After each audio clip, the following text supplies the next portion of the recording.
On est au Motors Addict Léman, c'est parti pour 2 jours consécutifs de passion automobile.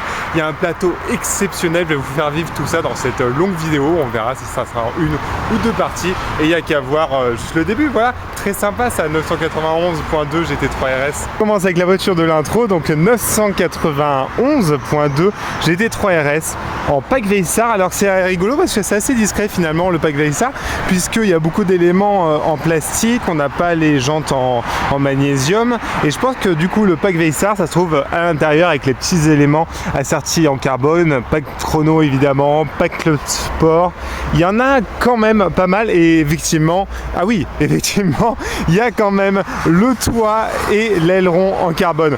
Franchement la config elle est vraiment cool, elle est assez discrète en blanc, mais blanc noir c'est un combo, j'ai envie de vous dire fiable, voilà, il n'y aura pas de mauvais goût.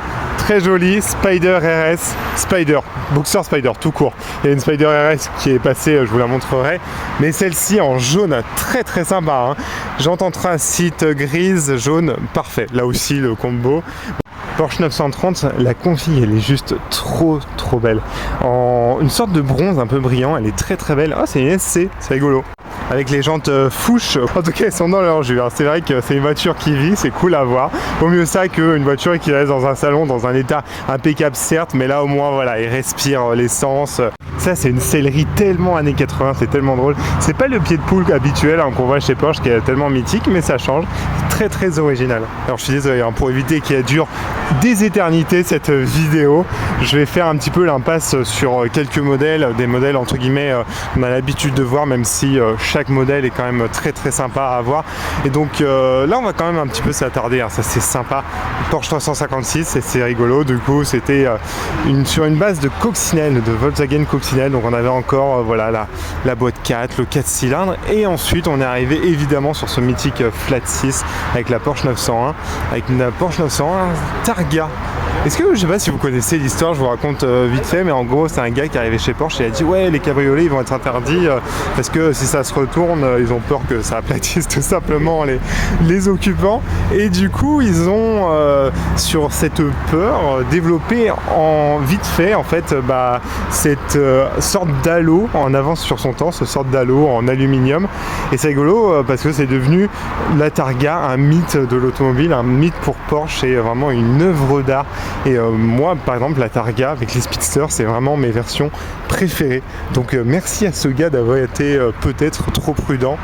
Et ça c'est vraiment les Porsche à moteur, les PMA, Porsche à moteur avant, c'est des voitures mal aimées parce que quand on sort de la 911, hein, les Porschistes ils crient un peu au scandale, alors que c'est quand même des voitures vraiment chouettes, bien mieux équilibrées qu'une Porsche 911, mais ça faut pas le dire aux Porschistes parce que les mecs qui sont pas voilà.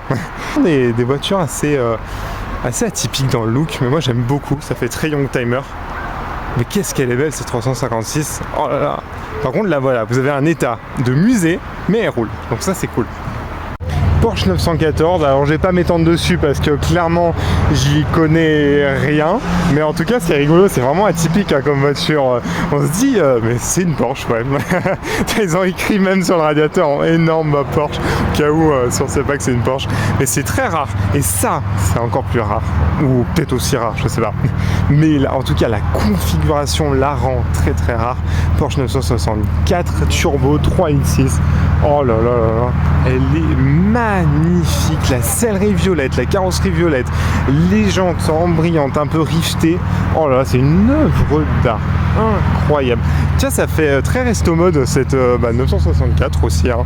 C'est assez rigolo là, cette signature lumineuse qu'ils ont faite. Ouais, Porsche 901. Ah bah tiens, on parlait de sellerie, voilà, sellerie, pied de poule. Donc là, Carrera 4 GTS, voilà, etc. 930, vous avez une GT2 RS qu'on va aller voir. Là, vous avez une Ultima GTR. Ça, c'est quasiment 1 kg pour un cheval, si j'exagère un peu. Mais en tout cas, c'est énormément de chevaux pour pas beaucoup de poids. C'est exceptionnel. Ça me rappelle là, maintenant les Dallara Stradale qui sont sortis assez récemment. Oh là là, c'est impressionnant. Quel poids plume. Magnifique. Ça, qu'est-ce que j'aime, c'est ce bandeau très massif, cette 993. Oh là là. Une autre Spider orange. Oh Oh, attendez, ça c'est beau, ça c'est très très beau.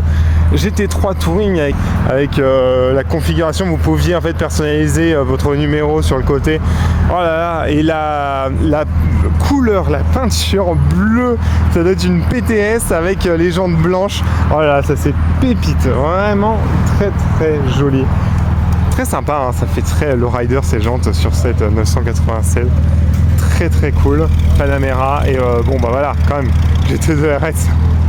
GT2 RS 700 chevaux, c'est en gros le flat 6 atmosphérique avec 2 turbos pour la booster. Impressionnant, avec un pack Veysar là aussi. Et là le pack Veysar, hein, on le voit, hein, carbone ici, carbone sur le toit, carbone sur l'aileron. Impressionnante. Regardez, c'est rigolo, elle a juste un seul rétro sur le côté, c'est trop drôle, une sorte de monospecchio à l'allemande. Mais oh là là. Ouais, là vous avez un très très joli duo. Là, c'est vraiment l'attaque pour le Nürburgring. Hein. C'est, il me semble, à un moment, c'était vraiment dans le top 3 des meilleurs temps. Alors oui, il y a eu des nouveautés depuis, donc je pense qu'elle est, ça c'est sûr, elle est encore très très bien placée. Elle est exceptionnelle. Ça, je vais vous remontrer, regardez, ces jantes fermées, ça fait très Monte Racing. C'est très rigolo, c'est un préparateur de chez Porsche. Et là, vous voyez le pack Veysar, là aussi, l'aileron, hop, les écopes pour rafraîchir le moteur. Ça fait très turbo look, hein. C'est très sympa. Et là, vous avez beaucoup de plastique et effectivement si vous avez des gravillons vous serez quand même plus content de remplacer du plastique que du carbone. Là par contre ça risque moins, donc vous avez du carbone là aussi et là un gros morceau en plastique et tout. Alors c'est vrai que du coup ça laisse une certaine liberté pour les préparateurs, j'ai envie de vous dire. Et là elle est magnifique, la Audi R8 V10. Oh là là, cette couleur impressionnante. Alors ça je sais pas, je sais pas si c'est d'origine, je pense que c'est d'origine, dites-moi ça en commentaire, ces petits appendices, ces petites ailettes. Là vous avez donc la GT3 Touring qu'on avait vu, là vous avez une 997 GT3, ça c'est magnifique aussi, hein. C'est le dernier moteur Mezger qu'il y a eu. Après on est passé sur un autre flat 6 et ça c'était en Mezger, c'était un ingénieur de génie, c'est lui qui a développé vraiment les flat 6 pour Porsche et là c'est un petit peu l'apothéose et ça on reconnaît, j'adore cette forme d'aileron qu'on avait déjà sur la 996 GT3, très atypique, et il était encore plus marqué hein, sur la 996 GT3, je vous montrerai. Et ouais, très très amoureux hein, de cette GT3 Touring. Magnifique. Là vous avez une 308 GTB, c'est vraiment les années 80 pour Ferrari. Vous avez vu la sellerie en cuir, la moquette rouge, les gants en cuir, c'est excellent, c'est vraiment une base ouais, très années 80, c'est rigolo. Alors j'ai triché 308 parce que je confonds souvent la 328, tout ce qui est, voilà, cette lignée là, c'est pas mes lignées un petit préférées, hein, je vous l'avais raconté à une des ventes aux enchères en janvier, c'est vraiment l'époque où pour moi Ferrari c'était un petit peu perdu, ils avaient fait appel à Burton, et c'est vrai que pour moi ce moment-là, c'était très carré, très angulaire, ça faisait pas très Ferrari, il faut rattraper ça vers F355, donc assez tardivement, même si il y a des modèles que je trouve très très jolis dans cette époque-là, je m'insérais. Mais c'est vrai que c'est assez atypique comme look, faut aimer. Dites-moi ce que vous en pensez. Alors là, vraiment, effectivement, il y a une Agera R, ouais, j'avais perdu complètement le nom, je suis désolé, surtout que ouais, c'est un monument automobile, vous avez vu la config, elle est exceptionnelle, tout en carbone, vous avez vu la largeur des roues à l'arrière, on va aller faire un petit tour, on va essayer de se faufiler, en tout cas crème sur violet, en plus un carbone violet, exceptionnel. Tiens, si vous voulez une Daytona à vendre, voilà, vous avez la petite annonce sur le pare-brise, elle est incroyable et ça fait écho avec la Dodici Cilindri qui vient de sortir, qui rappelle effectivement cette signature lumineuse à l'avant. Ça aussi, hein, qu'est-ce que c'est beau! Et ça aussi, qu'est-ce que c'est beau, je le répète. Alors ça, je suis désolé, hein, je m'y connais pas trop. De la je connais, c'est un préparateur, un constructeur français qui a malheureusement, comme beaucoup, fait faillite. Mais qu'est-ce que c'est beau, juste, voilà, faut profiter de ces œuvres d'art. C'était vraiment à l'époque où Chrome Carrosserie, on s'en fichait du poids tant que c'était beau. Et ça, une Montréal, tiens, ça fait très très longtemps que je n'en avais pas vu, avec une belle prise NACA sur le capot, ce qui est tout sauf esthétique. Et en plus, attendez, c'est scandaleux, c'est bouché, c'est factice. Alors je sais pas si c'est d'origine, c'était vraiment factice, mais en tout cas c'est factice. Alors vous avez une énorme prise d'air qui est factice, c'est très très drôle. Et là, vous avez une R5 Turbo, l'homologation pour le groupe 4, puis pour le groupe B, pour Renault. Avec Jean Ragnotti à son volant, ils ont gagné énormément de choses. Tiens, ça fait écho, c'est rigolo, voilà. 2 icônes du rallye pour le groupe Renault. Et là, vous avez un autre constructeur. Ah, Talbot, ça je connais, voilà. Ça je connais, Talbot Sport, Peugeot Talbot Sport, etc. 205 D16. Mais oh là là, qu'est-ce que je suis fan. Ça doit être Pininfarina, je pense, ce design. C'est, ouais, à mon avis, c'est... Ouais, bah voilà, j'avais une chance sur deux, j'ai envie de vous dire. Hein. Soit Bertone, soit Pininfarina, c'est Pininfarina. Voilà, vous avez souvent avec les constructeurs italiens, c'est une chance sur deux. C'est vraiment une œuvre d'art, vraiment une scénographie à part entière. Le capot arrière avec évidemment le petit fantôme, parce que quand vous avez une marque qui est devenue mythique en si peu de temps, un peu comme Pagani, j'ai envie de vous dire, il faut une histoire, et quoi de mieux de s'implanter dans une ancienne base aérienne où les gars, en fait, les pilotes de chasse partaient le matin, revenaient la nuit, et finalement les habitants entendaient que les avions de chasse arriver et partir, et du coup ils les appelaient les fantômes. Donc voilà, ils héritent de cette histoire, et c'est bien pour un constructeur qui se veut aussi prestigieux d'avoir une histoire à laquelle sera attaché. En tout cas, c'est incroyable, on voit vraiment la base du châssis, toutes les pièces, vraiment une orfèvrerie, tout ce carbone, le carbone violet, c'est incroyable. Et là à l'intérieur, c'est vraiment très très minutieux. C'est comme Pagani, hein. Toutes les pièces sont réfléchies, toutes les pièces sont pensées pour être les plus qualitatives possibles. Là, vous avez une très très belle Porsche 930 Speedster. Je vous ai préparé un short, une petite vidéo sur une 993 Speedster. Et oui, je me trompe pas, une 993 Speedster qui a été fait sur mesure pour un client. Voilà, donc ça fait un petit écho. Là, vous avez une AMG GT Black Series. Ça aussi, c'est incroyable. On va aller voir. Moi, il y a un petit détail que j'adore sur la AMG GT Black Series. C'est voilà, le logo de la voiture, puisque Michelin a été partenaire dans le développement de cette voiture pour créer des pneus qui s'allient le plus possible à faire la voiture la plus performante. Je veux dire, elle est incroyable, vraiment vous avez une sorte de mini DRS. Maintenant vous avez vraiment un DRS sur la GT3 RS, mais là c'est une sorte d'aérofrein avec toutes les pièces. Là par contre vous avez du carbone, hein. Là ils n'ont pas peur, hein, chez AMG. Là vous avez du carbone, etc. tout en bas. Ouais, elle est impressionnante. V8 biturbo, vous avez 700 chevaux si je me trompe pas, si je dis pas de bêtises. Ça fait très LMS, ça fait très LMS GT4. C'est ce spoiler qui a agrandi encore plus la voiture. Ok, aussi vous avez pas assez d'appui aérodynamique. Et là vous avez ça c'est à mon avis c'est une Enstone édition, la toute première. Alors on va pas parler beaucoup d'Enstone en ce moment parce que c'est assez conflictuel entre Viry-Châtillon et Enstone, puisque je sais pas si vous avez suivi, mais en gros ils veulent pour soi-disant plus de performance abandonner le bloc motopropulseur de Renault pour un bloc Mercedes. Donc voilà, mais en tout cas c'était une petite édition limitée, voilà, en écho à cette configuration atypique pour une équipe de Formule 1 d'avoir en Angleterre et à Paris séparer le châssis et le bloc moteur. Enfin, voilà, je parle d'actu F1 dans un événement automobile, ça n'a aucun sens, c'est trop drôle. Et là vous avez une autre AMG GT Black Series, je préfère l'autre, dites-moi ce que vous en pensez. Là-bas je trouve que ça contraste vachement, c'est plus uni, là c'est rigolo, et c'est plus uni, ouais, gris sur gris. Bon, faut aimer, ça reste une voiture exceptionnelle, A110R.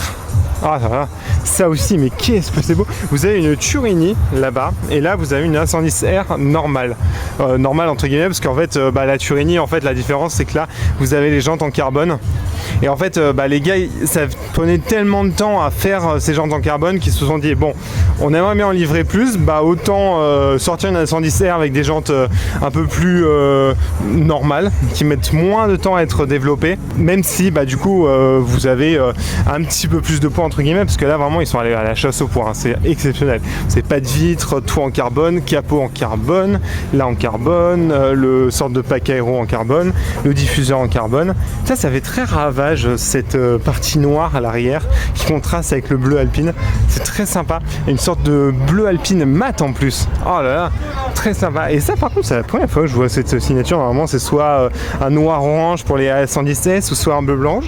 Là c'est rigolo, c'est assez original. Ah mais ça rappelle, ouais, d'accord, ok. Donc bleu, orange, étrier, voilà, hop, très joli.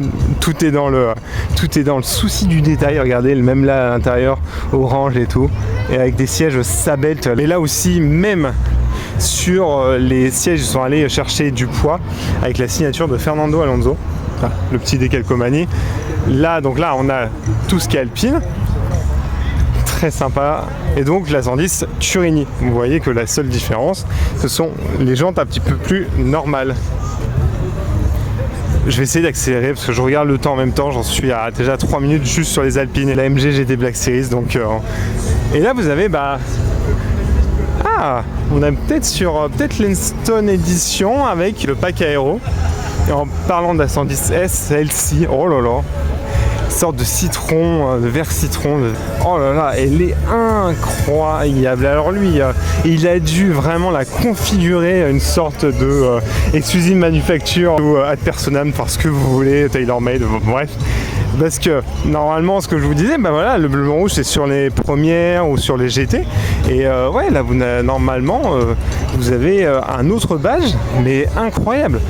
Les jantes blanches, les étriers orange, le couleur verte, je suis absolument fan. Il y en a qui vont se dire, ouais, il y a trop de couleurs, c'est un peu, ça part en cacahuète. Moi, j'adore, je la trouve magnifique. De toute façon, je suis un grand fan de la A110 en général. Ça, pour les parents pressés, c'est vraiment trop cool. Même si je suis très M3 Touring et j'ai hâte de voir les tests sur la nouvelle M5 Touring, c'est quand même très beau une RS6 ou une RS4, surtout dans ce vert anglais. Et ouais, un vert anglais sur une allemande, c'est rigolo. Et ça me rappelle d'ailleurs une édition qui était sortie très limitée sur la Audi R8 dans une même couleur, vert anglais, pour fêter, il me semble, les victoires sur Nürburgring, si je dis pas de bêtises, puisqu'on l'appelle un peu l'enfer vert. Là, vous avez donc une petite Touring, une petite Skyman, et là vous avez, oh là là, Spider RS dans une couleur exceptionnelle rubis. Je vais éviter de vous répéter certaines choses que j'ai dit parce qu'on en a vu une il y a 3-4 jours. Vous verrez la vidéo, ça sera sur le 24 heures des Alpes. Alors elle était moins claquante. Ouais, effectivement, elle était grise sur gris. Ça en est très bien, mais c'est vrai que ce rubis, cette couleur, elle est magnifique. La GT2 RS qui passe, elle est splendide. Là, vous êtes sur 2 couleurs PTS, un Paint to Simple, c'est un catalogue auquel vous pouvez accéder si vous payez un supplément. C'est assez cher, mais ça vaut le coup au moins vous différencier vraiment votre Spider RS et GT4 RS s'il y a besoin de les différencier, j'ai envie de vous dire. En tout cas, vous avez vraiment les deux champs du signe des thermiques de la 718, de la Cayman et de la Boxster.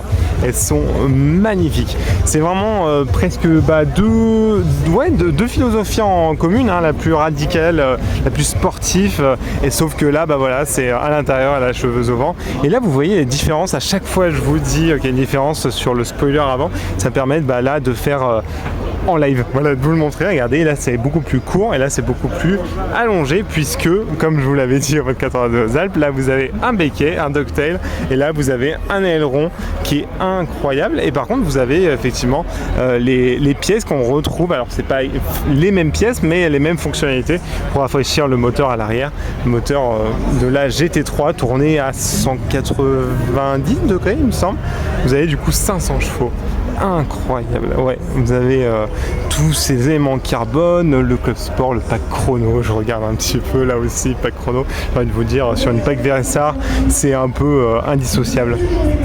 Bon là, vous me pardonnez, je vais ratisser large parce que vous voyez, le parking il est vraiment complet et si je fais une par une, ça va durer une éternité encore une fois. Mais ça, donc 964, très sympa, mais ça, cette barquette vraiment atypique, c'est très drôle avec les feux de la 356, c'est rigolo. Ouais, fait à la main, un petit projet perso, en tout cas je trouve ça super. Ça c'est beau, hein, 991 Speedster. Je vous disais, hein, entre les Targa et les Speedster, mon cœur balance, mais alors les Speedster c'est vraiment des œuvres avec ce double bossage depuis la toute première, hein, la 930 Speedster. Il n'y a pas eu de 996 malheureusement, il y a eu ensuite 997 et du coup 991.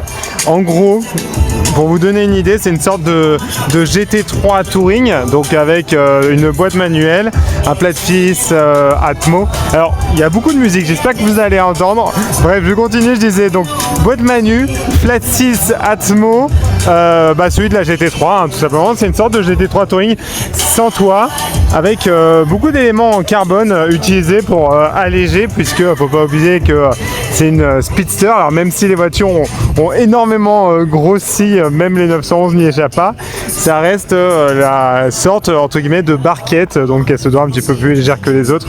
En tout cas, elle est magnifique avec cet intérieur camel et cet extérieur en pack héritage avec là vous avez un 75, là vous avez un 69, voilà, vous pouviez personnaliser votre numéro sur le côté et sur l'avant. Ça c'est rigolo, le stickers il fait un petit peu BD, c'est rigolo, ça fait, c'est pas l'original on dirait, voilà.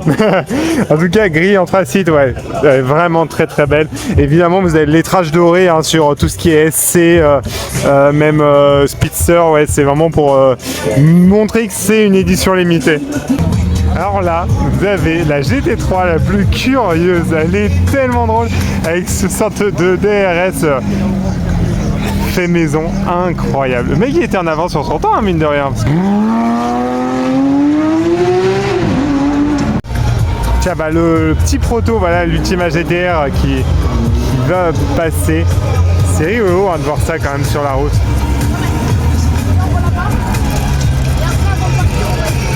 Bon là on va ratisser large parce que là encore on en a déjà vu de ces exemplaires. 911 cab, 356 cabriolet, 997. Là vous avez 935. Ça par contre c'est incroyable, on va s'y attarder un petit peu. Tiens c'est rigolo, voilà, 935, 3.8 turbo, 500 à 700 chevaux. Je vais pas vous réciter la plaque, je vais, voilà. Hop, vous pourrez mettre pause, voilà, si ça vous intéresse. Et la 935, c'était surnommée la Moby Dick en raison de ses formes un peu particulières. Et c'est une voiture qui m'a beaucoup marqué parce que moi j'adore deux pilotes. Enfin, il y a Henri Piascarlo, Jackie X. Ils ont tous deux construit cette voiture. Avant, il y a eu la 930 Turbo. Il y a eu aussi avant et un exemplaire unique, une sorte de prototype roulant qui était une sorte de one-off. La 930 Turbo pour homologuer ce premier moteur turbo. Et ensuite, voilà, on connaît la gamme des turbos chez Porsche. Mais voilà, on est sur les premières bases du turbo chez Porsche. On continue dans le sport automobile, on continue dans la compétition avec cette épatante 992 GT3 RS. Alors j'en ai vu des tonnes maintenant, j'ai cette chance on va dire, mais alors noir mat avec un pack Vessar tout noir, on dirait une sorte de pâte mobile, et là le nom clairement il n'est pas usurpé hein. C'est impressionnant. C'est rigolo, on parlait tout à l'heure du mec qui a fait un fait maison, un DRS, là c'est Thierry. Voilà, vous avez tout simplement un DRS qui est issu des technologies de la Formule 1, et en plus vous avez une sorte de petit béquet. C'est sous Tarzan Boy qu'on va parler. J'espère que vous n'entendez pas au pire au montage. Voilà. Vous avez vraiment cette aile de turbo, vous avez vu à l'arrière, c'est magnifique. Ce pack Vessar, donc tout ce qui est carbone. Et là vous avez un même radiateur. Tout à l'heure Romain Dumas il disait aujourd'hui la compétition des marques inspire et amène des technologies dans les voitures de série. C'est totalement vrai hein. Il n'y a qu'à voir en fait cette GT3 RS, c'est épatant, c'est une voiture de course homologuée pour la route quoi. Et pour le coup là aussi le nom est pas usurpé quoi. Et ça mérite 2 secondes la forme vraiment pour montrer comment cette voiture est née en soufflerie, c'est incroyable. J'avais vu une vidéo vraiment où on voyait les flux d'air passer sur la carrosserie avec l'air frais et l'air chaud. Donc celui qui est évacué, l'air chaud, c'est celui-ci. Parce que ici vous avez un grand radiateur unique qui est comme les voitures de compétition, les RSR. Alors il y a des choses, je m'en souviens, c'est pas très utile dans la vie quotidienne. Alors ça en fait partie, voilà. Il y a un grand radiateur unique à la place du coffre avant, comme sur une RSR, comme ce DRS issu de la compétition que vous avez de série, c'est exceptionnel. Et là donc vous avez cet air chaud qui s'évacue sur les côtés, et là vous avez de l'air frais qui est canalisé au milieu, qui est canalisé sur le toit avec ces petites ailettes, et qui vient tout droit derrière pour alimenter, pour gaver en air frais, tout comme ici le Flat 6 525 chevaux il me semble. Et alors cet aileron, en plus d'avoir ce DRS, j'en parle, c'est 4 fois que je le dis au moins, vous avez un appui aérodynamique exceptionnel. Elle est incroyable. Je pourrais vous en parler des heures, mais il y a un plateau là aussi superbe, donc malheureusement ça fait un peu de mal, mais on va un petit peu la passer, on va passer à autre chose. Ah bah tiens, en parlant de RSR ou même de Cup, là vous avez vraiment une 997 préparée avec un kit. Vraiment, elle est vraiment préparée, prête pour aller sur la piste, hein. Elle est incroyable. Vous avez vraiment les ailerons à l'ancienne, vraiment un petit peu. Ça fait très artisanal quand on voit les ailerons aujourd'hui qui sont très très recherchés. Mais elle a beaucoup de charme, hein, cette 997 GT3. Là, vous avez une 991 GT3 RS qui part en config de lancement, si je dis pas de bêtises, en vert avec les jantes dorées. Voilà, 996 également. Qu'est-ce qu'il y a comme choix, c'est incroyable. 991 GT3 RS mais phase 1 cette fois-ci. Là aussi une autre phase 1. Là vous avez une petite GT3 Touring qui part. Oh là là, là vous avez beaucoup de Carrera. Voilà, 991, 991.2. Oh là là, c'est une turbo, pardon. Oui, c'est une turbo, voilà, juste là, mais à culpa. Là vous avez une 930 avec un style de 2 litres 7 RS, c'est rigolo, avec les jantes flush, fouche, comme vous voulez, là encore.